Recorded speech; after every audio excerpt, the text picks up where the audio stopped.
Deep under the earth is a spiraling cavern of cultic ruins and ancient mines. At the bottom of the cave lies a small tent. That's where you come in. Scanner Sombre is a mix of a horror game and a walking simulator, where the player must find their way through a dark and dangerous cave. It is highly experimental in its design, even if there are some faults to it. The gameplay is pretty much a standard walking simulator. You traverse an environment, occasionally getting pieces of narrative or an upgrade to your scanner. Now, the scanner is really the meat of the game. The player does not have full sight of the environment. After all, it is pitch black in a cave. To see the environment, the player must use their scanner to scan the environment, painting it with dots. The outline of the environment will come into view with a few different shades to assist the player in depth perception. I was really quite impressed by the scanner system. It was a novel way of changing how the player interacted with the environment. In conjunction with the horror elements, it often created a Lovecraftian feel of some formless horror that might suddenly materialize out of the darkness. It also helped that the game consistently added meaningful upgrades to the scanner. Just painting walls with the starting scanner, which was rather slow, would have become tedious, but sweeper upgrades, allowing the player to quickly scan a large area, and aperture upgrades, allowing different radiuses of scanning, actually helped to alleviate the tedium of painting every object. The real downside to the gameplay is that the scanner is all that there is. There are a few jumping puzzles to partake in, although none of them are particularly difficult. Scanner Sombre completely focuses on the novelty of the scanner. So now for the elephant in the room, the aesthetics. The scanning was actually a brilliantly interesting aesthetic for the game. When just traversing the terrain, it makes identifying objects a work of its own, where the player's imagination wanders. Few game visuals can really give a player the chills, but pulling away visuals can achieve that quite beautifully. In the words of H.P. Lovecraft, the oldest and strongest type of fear is fear of the unknown. Now, the horror of uncovering strange objects does fade throughout play, especially once the player gains the ability that allows for faster scanning.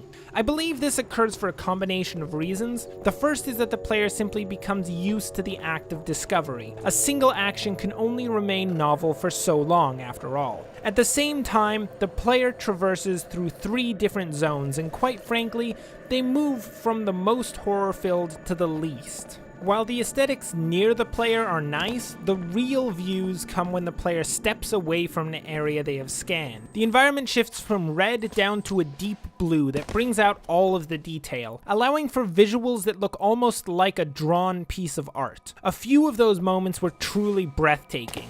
Admittedly, the truly gorgeous views occurred mostly in the beginning of the game. It seems as though a far greater amount of care was put into the first area than the other 3, as that is where the best views and strangest actions occur. The story is interesting, but not terribly revolutionary. It amounts to a modern ghost story. There is a twist at the end, and of course I won't spoil it, but it was foreshadowed strongly enough that it was not terribly surprising. Where the narrative becomes a bit more intriguing is the interplay between the occult ghost story and technology. Along a similar line to games like Soma, the ghosts appear linked to the technology that is most vital to the player, playing off of the modern fear of our greatest achievements turning on us. So, how do I feel about the game?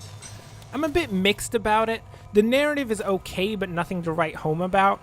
The horror aspects are underplayed. The fear of discovery that should be the backbone of the game is only occasionally used well, and it becomes clear to the player very quickly that there is no real threat to them. There are a few instances of danger beyond the player's own mistakes, and they do create good horror moments. However, they are only a very short snippet of the game. As a horror piece, the game seriously falls flat. The big draw is the scanner mechanic. For people who are really interested in looking at unique methods of play, this can already be enough to warrant the game. It certainly was for me. For the common player, that's not really going to be a big draw though. But what is really the biggest barrier to purchase would be the length of the game.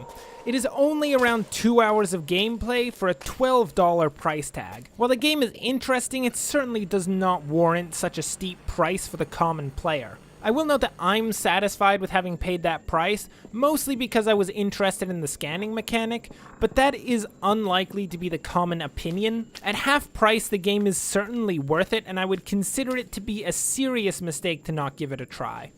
With that, thanks for watching and, as always, enjoy the rest of your day.